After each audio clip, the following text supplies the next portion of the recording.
Hey guys, it's Miss Olson here. I'm here for your first guitar lesson, so I'm going to show you a few basic things. And this assumes that you are a beginner who's never played guitar before, ever in your life. So the first thing is how to hold it. I teach a guitar class and I have a lot of students who end up, they first pick up the guitar and they hold it backwards. So it's important to know that the proper way to hold it is so that the fretboard and the tuning head all point to your left, okay? So your left is where they should go. This is my left hand, and that's the hand that does all of this stuff, okay? The right hand does the strumming or the picking, okay? So once you have it pointed the right way, the next thing you want to do is make sure that you have good hand position for playing chords. So the first part of that is a lot of times people let their thumb creep up too high like this. And what you want to do is have your thumb be down, and I'll show you some guitars, mine even has a line there to help out with it. That's not necessarily why the line is there, it's really more decorative, but the thumb should go somewhere near the middle of the neck like that. So what we don't want is we don't want it going too far or not far enough. There are a few special techniques where you might want to do that, but in general you're best off having that thumb down a little bit.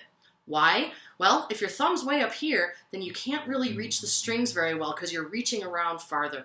If you move the thumb down, then all of a sudden you can reach things how you need to, okay? So you have your thumb down, and then you can reach what you need to. The next thing is to have bent joints in your finger. So you'll notice that your finger has, all these different joints, and you want to make sure that here and here are bent. A lot of times kids will lock out that joint and it'll look like this. That makes life a lot harder because then instead of the finger coming right on top of the string, the finger sort of lays on and blocks other strings on accident. So you want to make sure that all of your fingers have a bend in the knuckle here and a bend in the knuckle here. Okay, so you can practice that hand position even if you're just, walking around. Just practice having your fingers bent like this because it's not necessarily a natural position, but it's what's required to get a good sound. All right, so you've got your thumb halfway down, you've got your finger joints bent so that you can easily access all of the strings.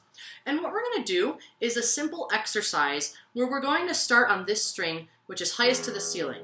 Now, don't get confused by this. The string highest to the ceiling is the lowest in pitch. You'll notice that that is a low pitch and it's highest to the ceiling. So the string closest to the floor is actually the highest in pitch. Okay, so it's the lowest string but highest in pitch. To avoid any confusion, we always call strings by their numbers or by their letter names, all right? So this is low E, string 6. This is an A, string 5. This is a D, string 4. This is a G, string 3.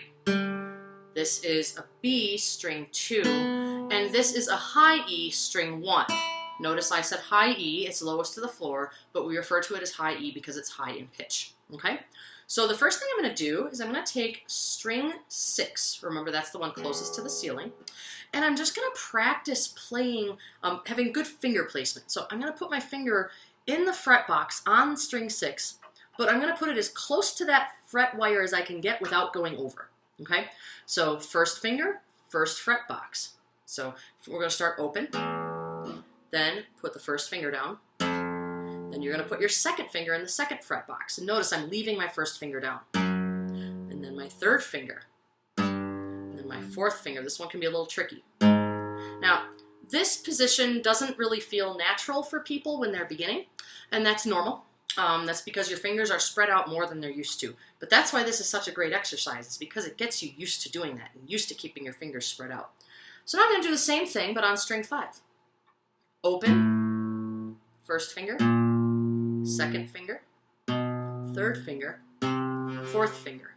I'm going to do the same thing on string 4. Open, first finger, second finger, third finger, fourth finger. Oops. Now I'm going to do the same thing on string 3. Open, first finger, second finger, third finger, fourth finger. I'm going to do the same thing on string 2. Open, first finger, second finger, third finger, fourth finger. I'm going to do the same thing on string 1. Open, first finger, second finger, third finger, fourth finger. And then you could go back down in reverse order if you wanted to.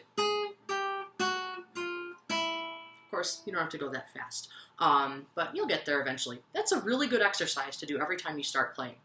One other exercise you can do when you start playing, and this is going to prepare you to get good bar chords, is take your finger and sort of roll it a little bit so that I'm not playing on this part of the finger. I want to play more on this part of the finger, okay, the part that's closer to the thumb. So I'm going to take my finger, I'm going to roll it a little bit, okay, and notice how I'm bringing my elbow in towards me. And then I can play open, and then I can do what's called barring on all the frets.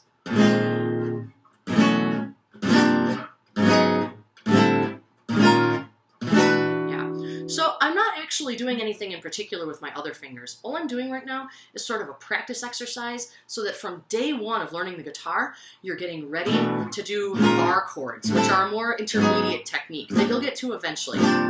Okay? So that's your little bar chord exercise that you can do. So you have a finger exercise and a bar chord exercise. Next, I'm going to show you your first chord, okay? So your first chord, and this is most people's first chord, it's an E minor chord. Why E minor? Because it only takes 2 fingers, okay? So you're going to take these 2 fingers, okay? We call these finger 1 and finger 2, okay? So we're going to take these 2 fingers, and I'm going to put my first finger on string 5 in the 2nd fret box, okay? I'm going to take my second finger, and I'm going to put that on string 4, also in the 2nd fret box. Okay, so I have 2 fingers here, and they're just like that, all right? And you want to get as close to that fret wire as you can, and when I say close, I mean towards the sound hole. You're going to get your best sound if you have your fingers that side of the fret box, as close to that wire as you can get without going over, all right? So these 2 fingers are here, my finger joints are bent, exactly where they're supposed to be, and my thumb is about halfway down, and I'm going to strum that chord 1 note at a time, and that's an E minor chord. So that's your first chord.